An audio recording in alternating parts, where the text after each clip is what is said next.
Santo Domingo TV, canales 24 y 69 UHF.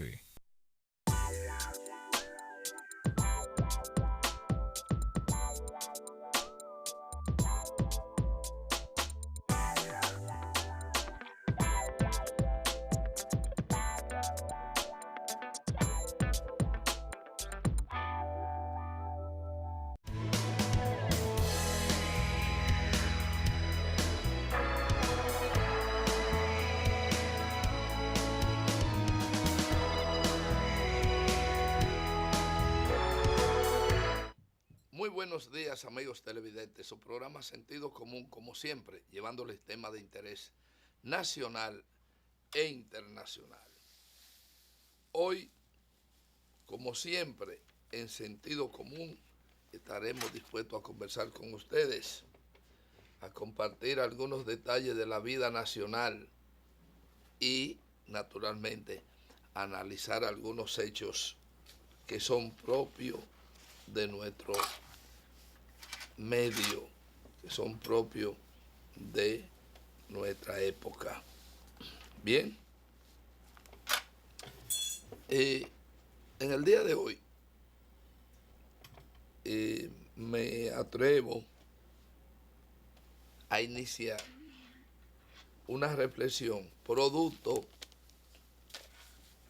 prácticamente de los 3 últimos programas que fueron lunes, martes, miércoles. En esos 3 días consecutivos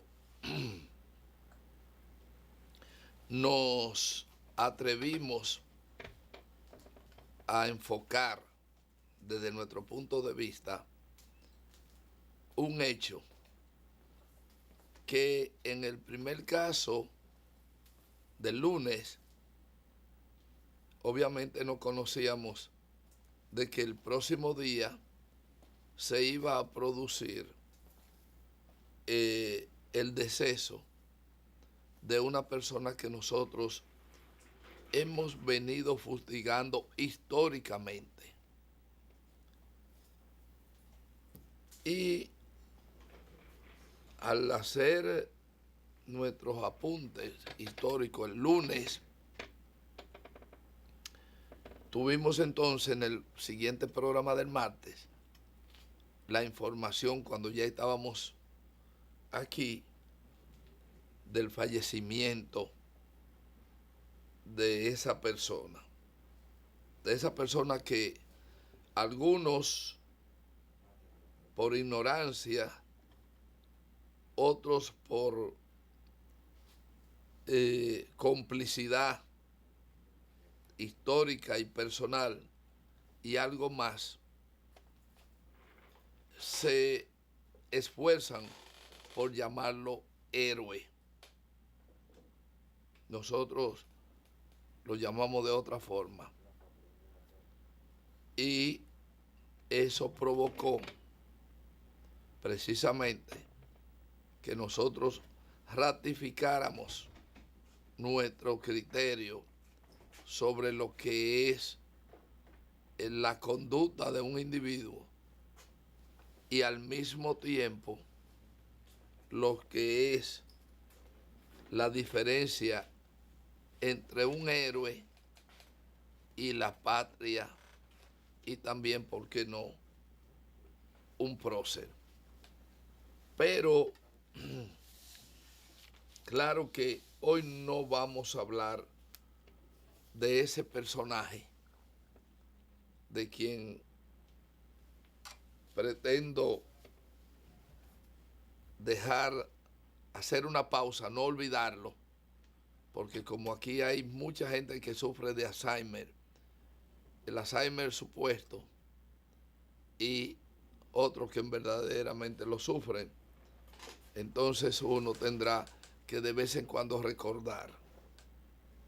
Lo hicimos siempre mientras el personaje estaba vivo, de manera que nadie nos puede acusar ni insinuar que estamos haciendo leña de un árbol caído, porque siempre lo dijimos y precisamente con motivo del 30 de mayo, que era el lunes, pues tuvimos un comentario como lo hacemos todos los años.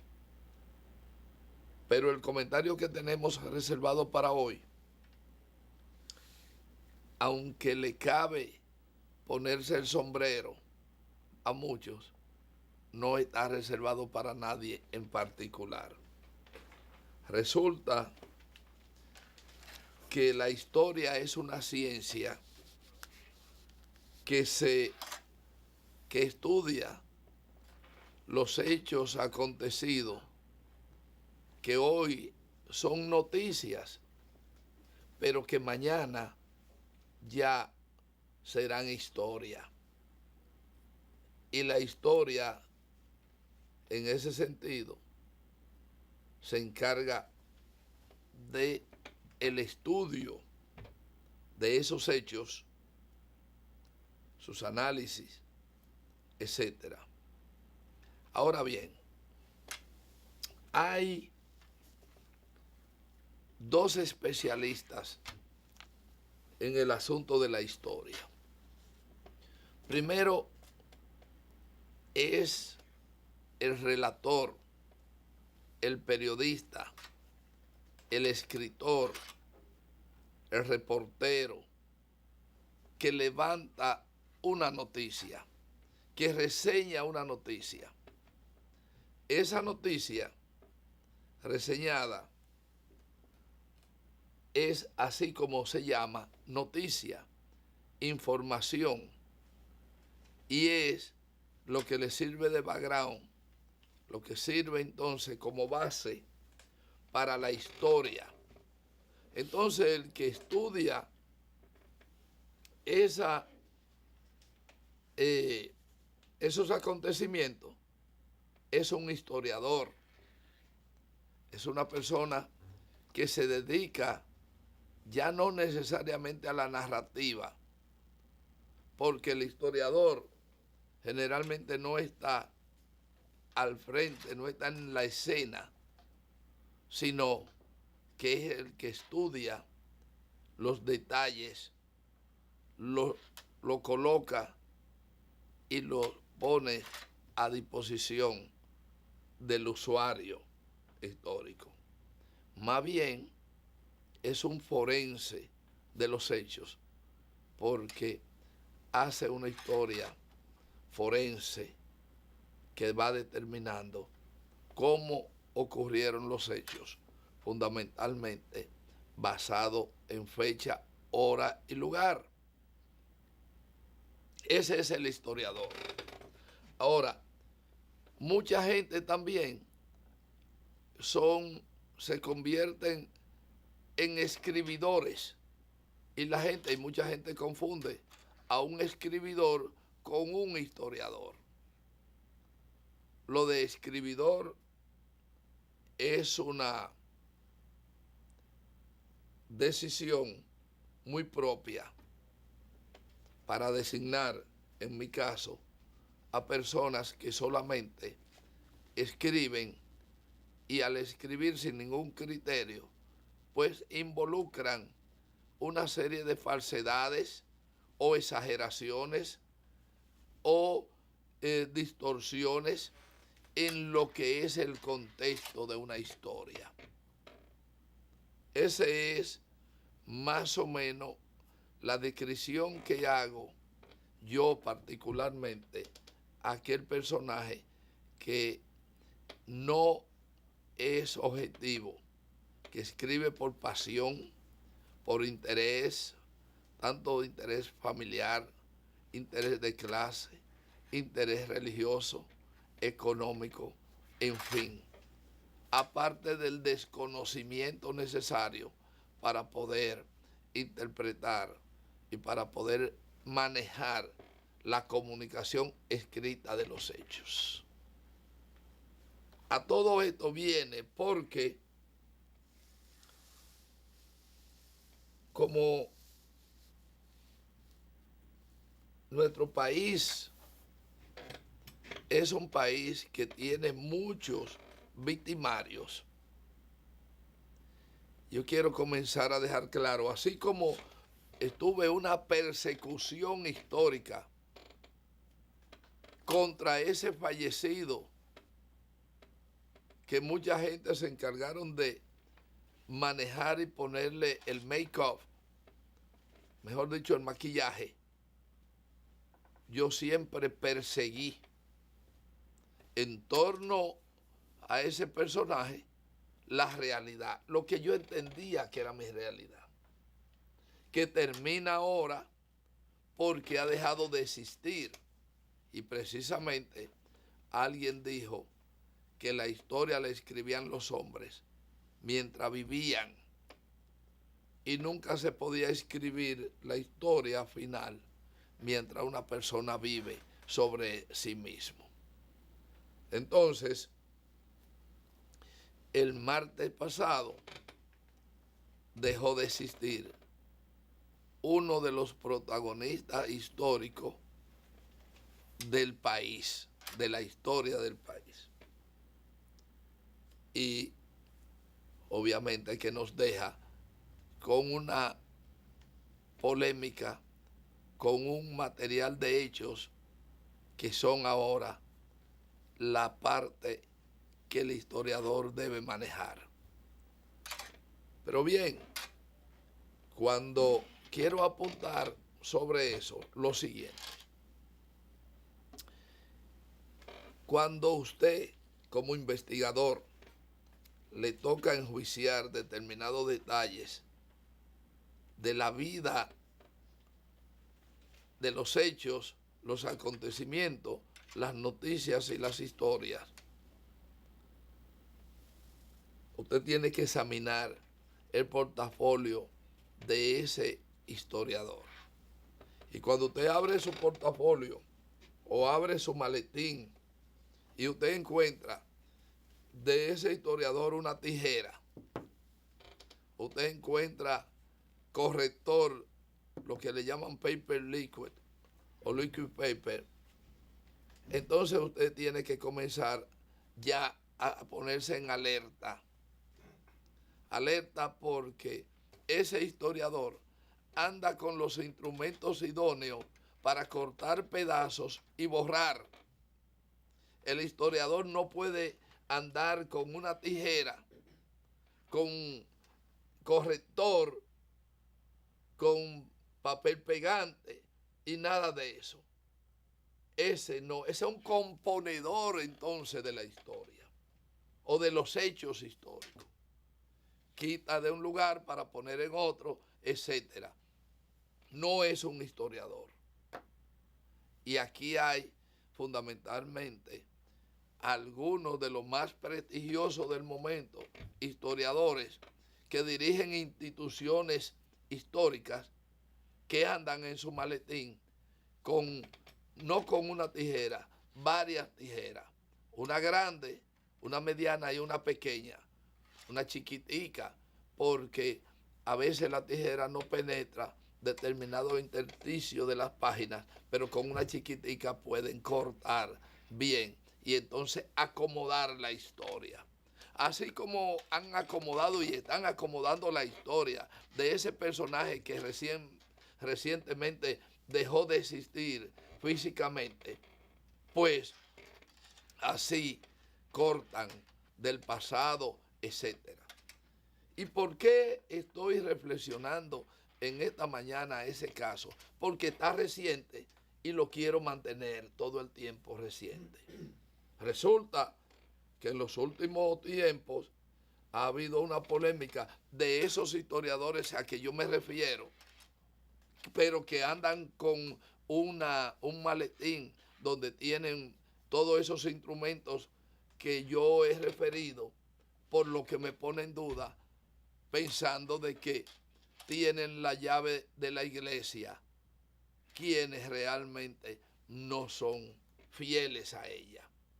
Son editores.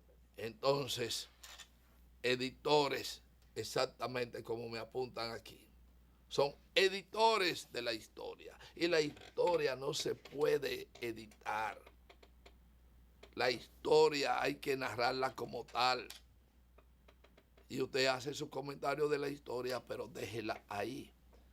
Si un protagonista de un hecho histórico era zurdo, no diga que era derecho para usted justificar luego algún tecnicismo que tuvo que ver en una determinada acción. Usted no puede decir que Lilith era un gran tirador con su mano derecha. No lo puede decir. ¿Sabe por qué? Porque Lilith no disparaba con ella, porque Lilith tenía un defecto en su mano que le impedía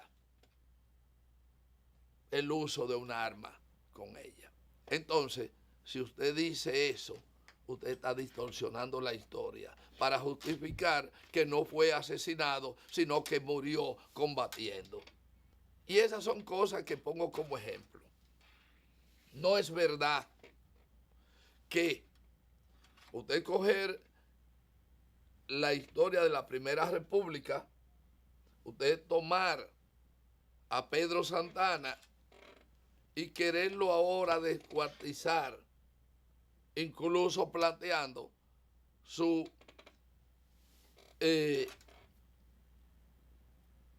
sacarlo del Panteón Nacional, donde por error o por lo que fuera fue colocado,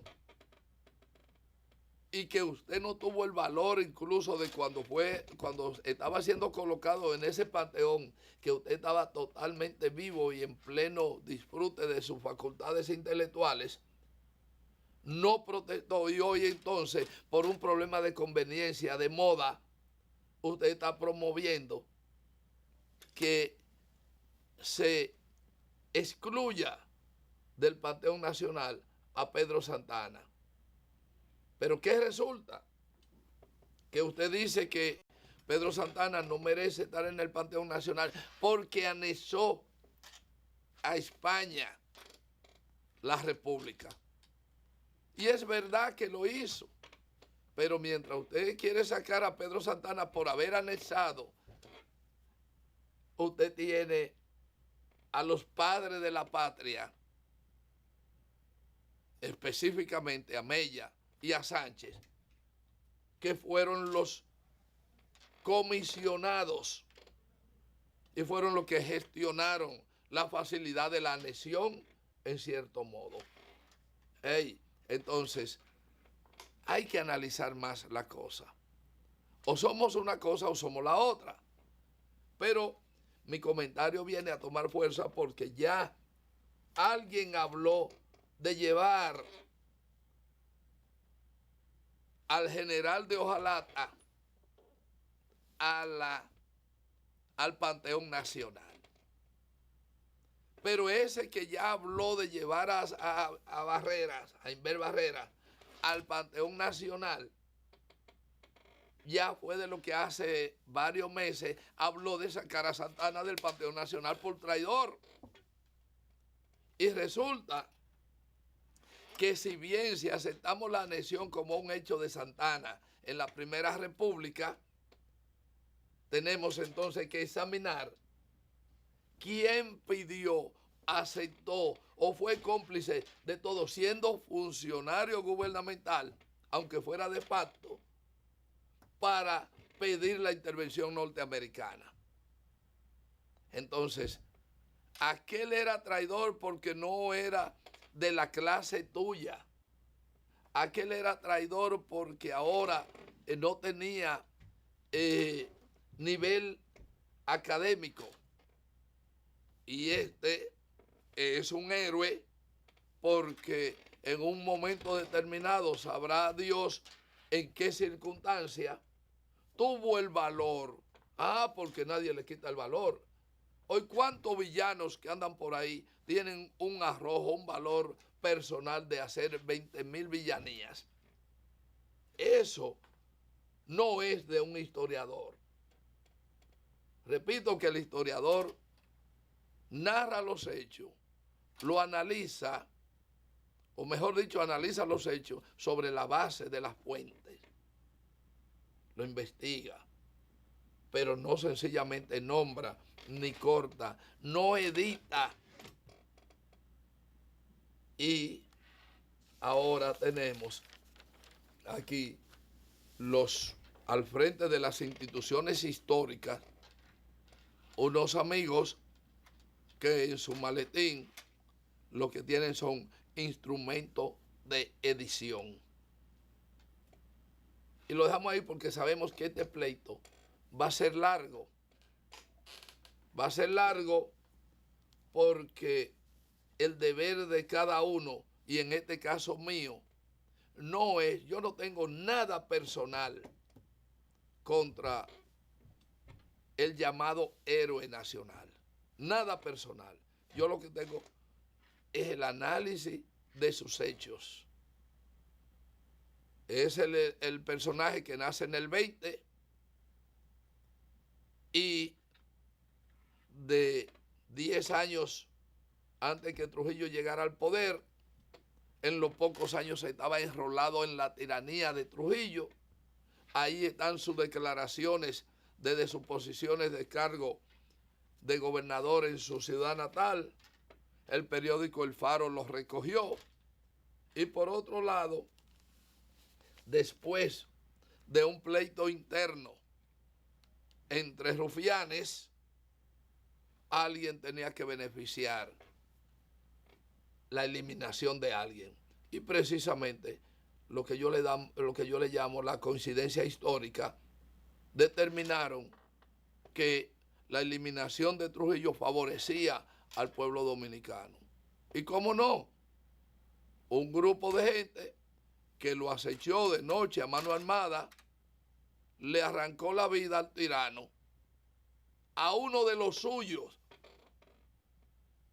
Y eso obviamente favoreció en esa coyuntura a la población que se libró de un tirano vía sus colaboradores que por diferencia de carácter personal decidieron eliminarlo. Entonces, obviamente que tenemos que agradecerle a esos villanos de una u otra forma que tuvieron la coincidencia de eliminar al sátrapa. Que no está bien dicho lo de sátrapa, pero lo dejamos ahí porque la gente se empeña en manejarlo así. Entonces, ¿qué ocurre? ¿Por qué soy tan severo frente a eso? Es porque una vez eliminado físicamente la cabeza del tirano y no haber tenido la capacidad de sus ejecutores de mantenerse como querían para tomar el poder, y sabrá Dios qué, entonces lo que yo cuento es de ahí en adelante. ¿Cuál es el papel jugado por este individuo en el orden de la patria? Cuando usted lo va a encontrar y le va haciendo sus análisis, se va a encontrar que en todo lo que ha participado ha sido en lo más negativo, en lo más conservador. Usted lo va a encontrar dando un golpe de Estado contra un gobierno constitucional, sacando a ese propio presidente, extrañándolo a una isla en un barco, escribiendo un libro de calumnia contra una serie de jóvenes y gente honorable, presentando el miedo del comunismo contra una población joven que en ese momento se debatía entre los aspectos políticos y llevando y haciendo reuniones en su casa con los personeros de la CIA y la gente del Departamento de Estado para poder justificar y meterle miedo que si ellos no intervenían, el comunismo se apoderaría del país. Usted lo encuentra mal administrando una empresa del Estado. En fin, usted lo encuentra en una serie de fechorías que no escapa, cobrando su cheque por el servicio prestado del Departamento de Estado. Cheque que tiene número, $814,000 en aquella época, por servicio prestado. Perfecto. Nadie, ojalá yo cobrar todo lo que sea, pero cuando yo vendo un pedazo de la patria para entonces coger el dinero para mi bolsillo y para manejarme y tomar posesiones, entonces esa es otra cosa. Y decíamos que esto se puede cerrar si se quiere, pero mientras una serie de gente estén tratando de envenenar la mentalidad de la juventud, creando una serie de distorsiones, alguien tiene que responder. Y yo estoy comprometido a responder permanentemente en ese sentido. Y termino diciendo que esa democracia que él decía en un último testimonio defender, con una ley creada donde se prohíbe que la gente tenga libre pensamiento, en este caso, una ley que castiga el pensamiento trujillita o la acción trujillita, en una democracia como la que exhibimos, no tenemos más que concluir que es un adefesio.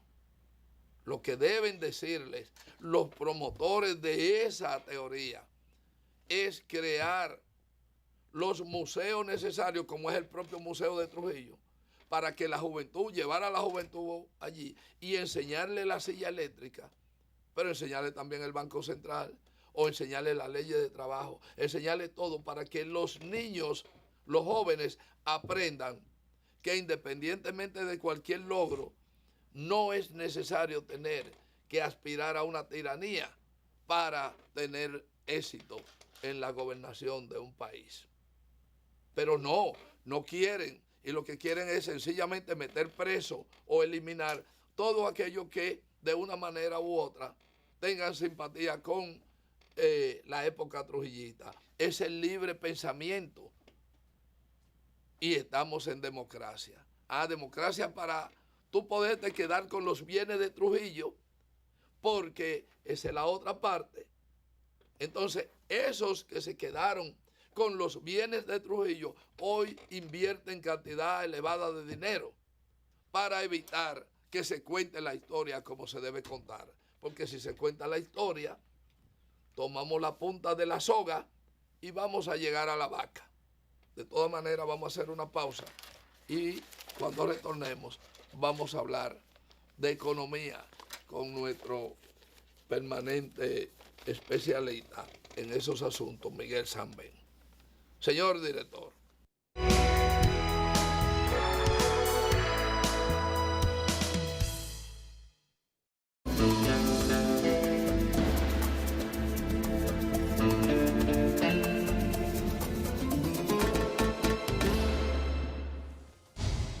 El Día Nacional de la Ética Ciudadana fue celebrado con varios actos organizados por la Comisión Permanente, instituida mediante disposición presidencial de la cual forma parte el Ministerio de Educación.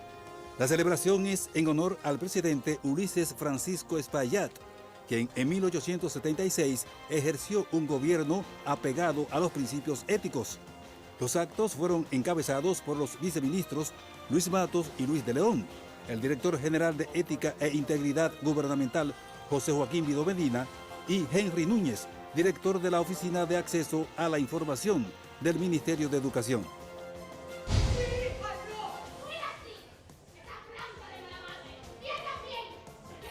Más de 2.000 estudiantes de la modalidad en artes del nivel secundario de centros educativos públicos exhibieron su propuesta de música y artes escénicas, así como obras de artes plásticas y aplicadas, durante la realización de la Tercera Gala Nacional 2016, organizada por el Ministerio de Educación a través de la Dirección de la Modalidad en Artes.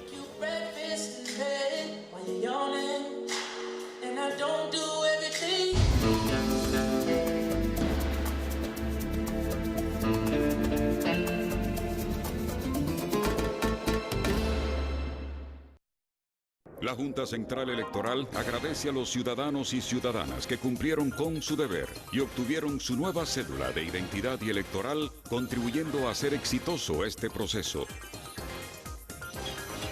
Si aún no la has renovado, te invitamos a visitar de lunes a viernes en horario regular nuestros centros de cedulación en el país y en el exterior. Más información en las redes sociales y en nuestra página web. Renovando tu cédula, contribuyes a fortalecer la identidad nacional y nuestra democracia. Y ahora puedes obtenerla mucho más fácil, rápido y gratis. Junta Central Electoral, garantía de identidad y democracia. Dominicana es más que playas o ríos, más que dunas o montañas. Es un lienzo pintado de bendiciones, color, cielo y mar. Es un abrazo que cruza el horizonte y le brinda el calor de este gran pueblo a todo el que no tiene la suerte de vivir en el mismo trayecto del sol. Es alegría, porque quien nos visita recibe de entrada una sonrisa y se lleva la calidez de cada dominicano, que se desvive para que se sienta como en su propia casa, para que cuando vuelva ya no sea como un turista, sino como familia. República Dominicana es fe, y tu fe mueve montañas. Nosotros trabajamos para que la energía que se produce llegue con la calidad y cantidad que demandan los clientes. La autopista eléctrica a 345.000 kilovoltios con 130 kilómetros de redes, 325 torres y 2 mega subestaciones que la hacen única en toda la región del Caribe. Así como el proyecto del segundo anillo y las nuevas subestaciones de Duvergé, Elías Piña y Timbeque. En 5 años de intenso trabajo, nos sitúan como el soporte del sistema eléctrico nacional. Empresa de Transmisión Eléctrica Dominicana, ETED, uniendo el país con energía.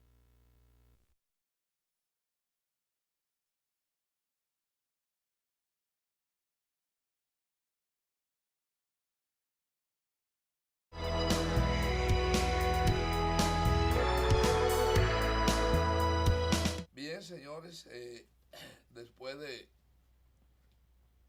utilizar la primera parte del programa, como ustedes pudieron ver, diríamos que es una serie de continuación, pero tenemos que interrumpir en esa parte para hablar de perspectiva, hablar de posibilidades, y con nuestro director económico de este programa, para ver cuáles son las nuevas perspectivas, sobre todo a partir del nuevo gobierno. Vamos a llamarle nuevo gobierno, porque independientemente de que sea el mismo, obviamente que tiene que ver. Yo espero que sea nuevo gobierno. Así es. Porque yo soy de los que apuesto a que Danilo Medina bote por la borda ciertos lastres que tiene heredado desde hace tiempo y que no aligeran su gobierno. Entonces he visto en la prensa cómo hay cierta alabanza al ministro más eficiente que él tiene. Entonces, pero si por descarte, si hablamos del más eficiente, ¿dónde están los ineficientes? Ese es el lastre que yo quisiera ver, que el nuevo gobierno se despegue de ellos, se desprenda de ellos y sea nuevo gobierno. Eso nos daría cierta visión de novedad y tal vez de mayor tranquilidad en el futuro del país. Miguel, tú has sido alto funcionario del área económica, no solamente de universidades, sino incluso del propio gobierno, ¿no? Del Estado. Creo que el ministerio, que no se llamaba ministerio, secretariado, era el rector, si se puede llamar así, o es. Bueno, eso es una indefinición institucional dominicana, porque no existe el concepto de gabinete económico. Pero el gabinete económico se suponía que lo conformaba Banco Central, Secretariado Técnico y Ministerio de Finanzas. O al revés, primero secretario técnico por jerarquía. Ahí viene la jerarquía que no se tenía. por alguna razón, en la ley que García Godoy pasó instituyendo el secretariado técnico, se quiso dar, y fue una idea que vino de Mayobre en la ocupación en el 65. Del intervencionista Mayobre. Sí, Mayobre. Entonces, que crearle al gobierno un aparato técnico asesor del presidente, y por eso el nombre era no de Secretaría de Estado, sino Secretariado Técnico, que eran dos organismos para eficientizar la labor gubernativa, Secretariado Técnico y Secretaría Administrativa de la Presidencia. Entonces la idea era que era un ministro menor, y por eso era el ayudante para estos temas tan difíciles para el presidente de la República. Y cuando se quiso conformar posteriormente el concepto de gabinete económico, siempre hubo el conflicto entre Banco Central y Secretariado Técnico por la dirección económica del país, ganando Banco Central. Pero en ese caso, la dirección del Banco Central está bajo un gobernador, sí, y no de un secretario de Estado o un ministro en el día de hoy. Entonces, el hecho de que el secretariado técnico tenía rango de secretario de Estado y hoy de ministro, entonces jerárquicamente es superior. Pero aún así no existe el concepto de gabinete económico. En países como Brasil, poner un caso, o Argentina, el que dirige la política económica es el ministro de Economía. Ministro de Economía. Y el gobernador del Banco Central es un subalterno del ministro de Economía. Correcto. Que no se da en el caso dominicano. Pues en este caso el papel es del ministerio, porque no se llama, ¿cómo se llama ahora el Ministerio de Economía y Desarrollo? Ministerio de Economía, Planificación y Desarrollo. Exactamente. Entonces, desde el punto de vista jerárquico, es el jefe del gabinete económico. Que los reconozcan de facto, falta todavía esa realidad. Ahora, Miguel, yo quiero insistir o ver qué tú nos dices. Habrá un nuevo gobierno, y nuevo gobierno yo quiero a propósito llamarlo así, por lo mismo que tú dices, porque sabemos que hay una serie de consideraciones en cambio. Esos cambios prácticamente serían obligatorios para reestructurar de nuevo. Es lógico que cada 4 años o cada 5 años un país va a renovar sus instituciones, independientemente de que se queden lo mismo que están. No necesariamente yo me refiero a cambio físico. Tú puedes cambiar, hacer una revolución de cambio con la misma gente que tienes incluso. Ahora, ¿cómo hacerlo? Yo no lo sé, ni me lo pregunte. Pero de todas maneras, yo espero cambios del nuevo gobierno. Y cambios económicos, cambios sociales, en fin, cambios de protección y seguridad ciudadana. Voy a recurrir al gobierno mexicano. Y es una historia no mía, sino ajena, que en México, el presidente de México, cuando hay cada sexenio, ya son periodos de 6 años, decía una opinión, todo el aparato burocrático del Estado comenzaba a establecer el programa de acuerdo a la opinión que exponía el presidente de la República. Y eso hacía una revolución burocrática, simplemente con emitir la opinión. La tragedia dominicana es que Danilo Medina tiene 3/4 partes, 4/5 partes del gobierno que no le coge la seña. Entonces habría que sería una revolución que él tuviese un gobierno en que sus subalternos le cojan la seña. Eso valdría decir, y hace tiempo que yo me lo preguntaba sin preguntárselo a nadie, ¿es correcto, ético, armonioso, no sé cómo llamarle, que un funcionario en la categoría a nivel ministerial o descentralizado tenga opinión del Estado diferente al gobierno? Es posible, es admisible que la pueda tener. Tú lo discutiste en la libertad de expresión anteriormente, pero tiene que haber coherencia en tanto funcionario público.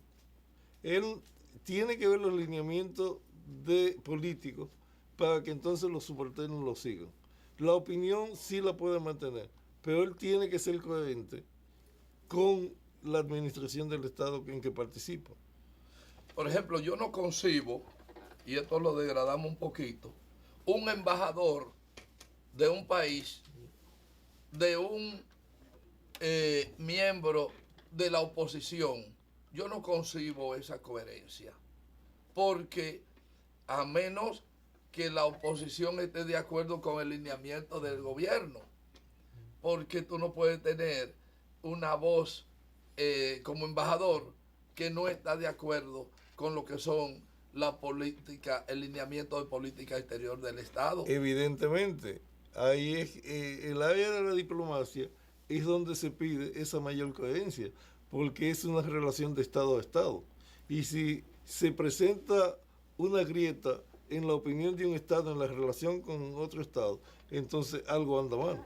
Yo conocí dos embajadores que puedo decir. Un dominicano que despotricaba contra el gobierno en el país que estaba, y un venezolano que despotricaba contra el chavismo siendo embajador del chavismo aquí. Entonces, imagínate. Pero bien. Ese es el concepto de coherencia que se requiere en un gobierno. Y la imagen del gobierno actual de Danilo Medina es que él está en minoría en su propio gobierno. Porque hay una gran masa de su funcionariado público, del alto funcionariado, que no le coge la seña y ya por lo menos se deshizo por el proceso electoral de una de esas cargas nefastas, que son los ultranacionalistas, que mucho problema hicieron tratando de llevar a su gobierno hacia un callejón sin salida, como es la política migratoria dominicana. Pero de todas maneras quedan otros sectores de su propio partido, en su propio gobierno, que son una rémora para la buena gestión gubernamental. Hablando, por ejemplo, en el tema que yo siempre nunca lo dejo tranquilo, y para mí el tema agropecuario es un tema de obligatoriedad nacional. Entonces, yo no sé hasta dónde la profundidad, aunque no puedo acusar al gobierno de Danilo Medina de estar ausente del problema agropecuario, porque lo demuestra sus movimientos, pero llega a la profundidad, es el programa necesario, hasta dónde debe ser el tema agropecuario una de las piedras angulares del gobierno dominicano. Mira, es un ejemplo muy sensible el que tú has puesto. La misma campaña presidencial de Danilo enfatizó su visita sorpresa. Está bien, no voy a discutir si fue teatro o fue realidad, pero las visitas sorpresa demuestran esa diferencia con un aparato burocrático que debía de estar haciendo lo que hacen las visitas sorpresa. Pero mientras el presidente va a un lugar apartado a resolver un problema de producción de Toyota, el ministro o los secretarios o los directores que tienen que ver directamente con eso no aparecen por esos lugares ni han aparecido. Entonces es un divorcio entre la política y la acción. El aparato burocrático, que es todo el Ministerio de Agricultura, no está en consonancia con las acciones del presidente de la visita sorpresa. Esa visita sorpresa, con una visita del presidente, debía haber multiplicado por 1000 con el apoyo de todo su aparato burocrático. Hay una situación un poco cuestionable y está planteada. Por ejemplo, ahora tenemos una cantidad de lluvia. No sé si la lluvia está definida en términos de su aprovechamiento, pero tenemos lluvia frente a una gran sequía. Ese es un reto que tiene el Estado Dominicano, que yo no sé necesariamente cómo lo va a enfrentar, pero vamos a ver, De todas maneras, vamos a hacer una pausa y cuando retornemos vamos a tratar de darle unos minutos, los minutos que nos quedan, a un invitado que por los tapones y todo eso no pudo llegar al tiempo necesario. Pero vamos a la pausa, señores.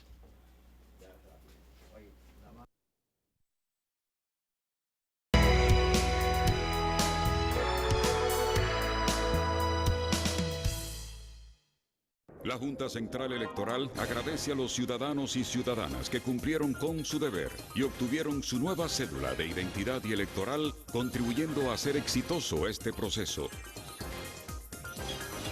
Si aún no la has renovado, te invitamos a visitar de lunes a viernes en horario regular nuestros centros de cedulación en el país y en el exterior. Más información en las redes sociales y en nuestra página web. Renovando tu cédula, contribuyes a fortalecer la identidad nacional y nuestra democracia. Y ahora puedes obtenerla mucho más fácil, rápido y gratis. Junta Central Electoral, garantía de identidad y democracia.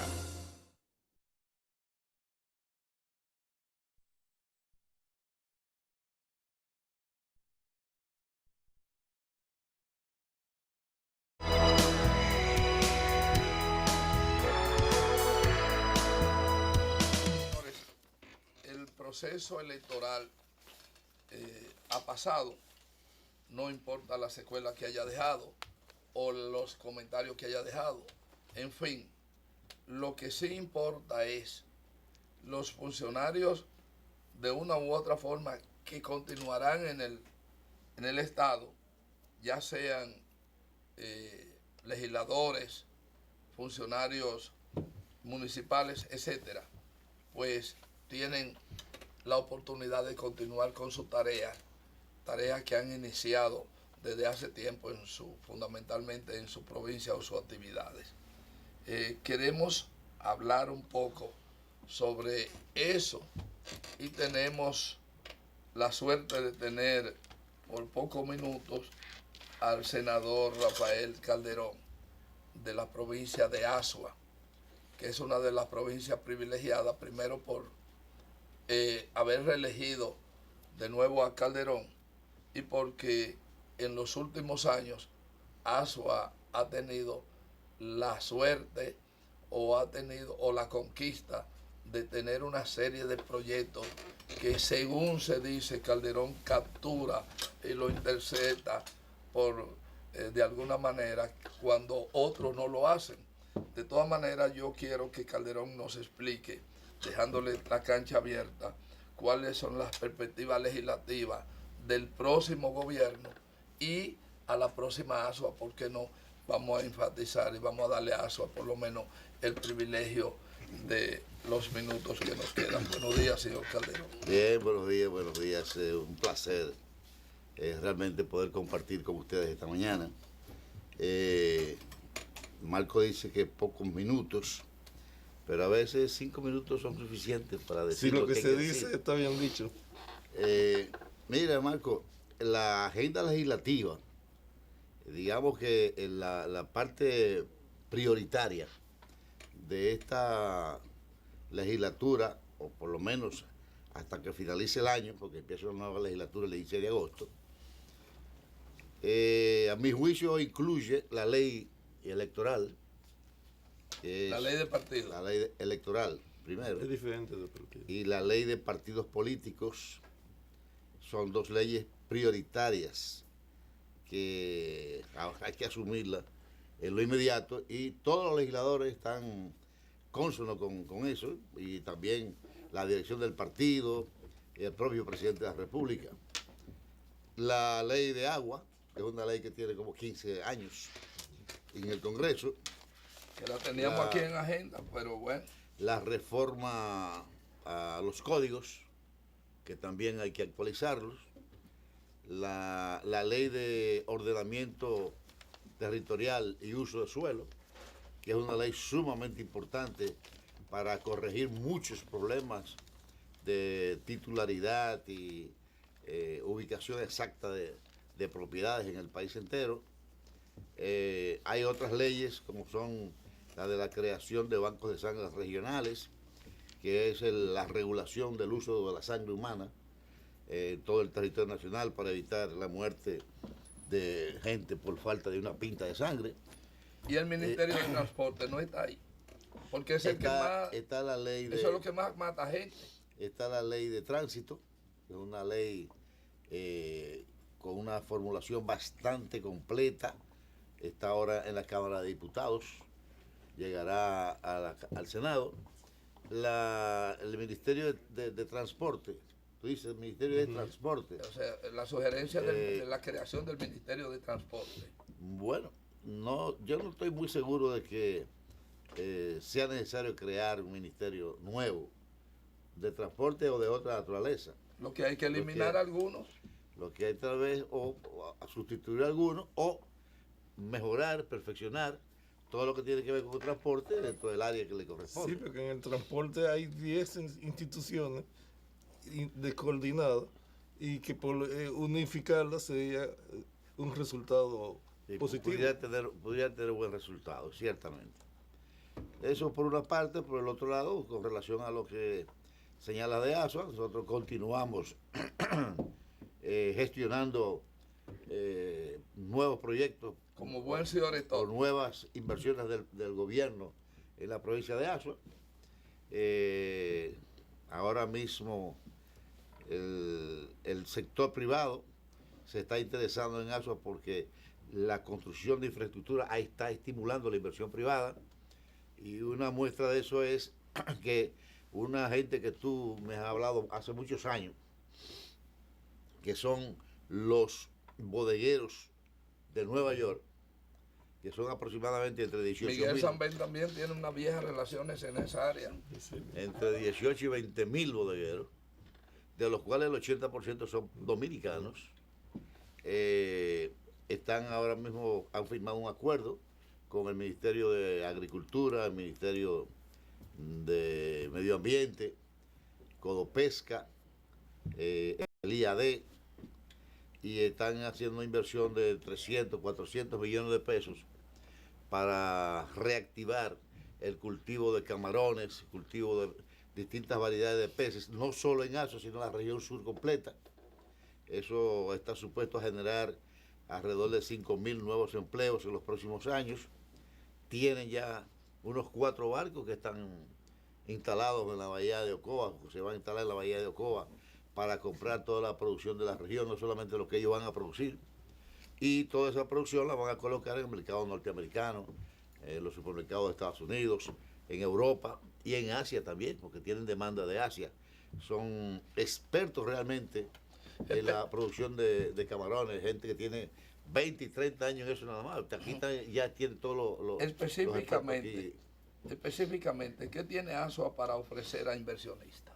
Mira, el potencial de desarrollo de Azua es realmente extraordinario. O sea, Azua tiene unas potencialidades de montaña con unos microclimas excelentes para el desarrollo agrícola, el desarrollo pecuario, una variedad enorme de rubros agrícolas que se pueden producir en territorio azuano, el atractivo turístico de toda esa cordillera central que hacemos frontera tanto con San José de Ocoa como con La Vega, específicamente con Constanza, y eso es una zona con mucha agua, con un buen... Ahora está lloviendo demasiado en la parte alta, hace ya un año que pero está en 3 o 4 días ya no hay una gota de agua en Azua. No, los últimos 3 años Azua ha estado lloviendo, no tal vez con la magnitud, con los volúmenes que están cayendo en los últimos meses, pero ha estado lloviendo, sobre todo en la parte alta. Y las costas, naturalmente, que tiene un potencial turístico. Una última pregunta ¿y el petróleo de Maleno? ¿Hay alguna perspectiva? Yo tengo informaciones. Yo también, de que han hecho estudios recientes y han determinado que hay petróleo a escala comercial, no solamente en Maleno, sino también en la plataforma marina, porque se hicieron los estudios en la plataforma marina y parece ser que hay petróleo en esa bahía de Ocoa. Entonces, lo que ha faltado tal vez es, no sé, si es el capital o el inversionista, pues eso requiere de una inversión bastante alta. La perspectiva de la industria del petróleo está en baja. Posiblemente Así mismo, está en baja. Si que comience a repuntar, entonces bueno, aguante eso. Lamentablemente aquí hay una parte de gente que no son, no comulgan políticamente con el licenciado Calderón, con el senador Calderón, y por eso nos cortan el programa. Espero que en otra ocasión... No, esos muchachos son buenos que están obligados a hacer eso. Esa es su tarea. De todas maneras, pues vamos a darle las gracias a Calderón por haberse levantado temprano. Aunque llegue tarde, se levanta temprano.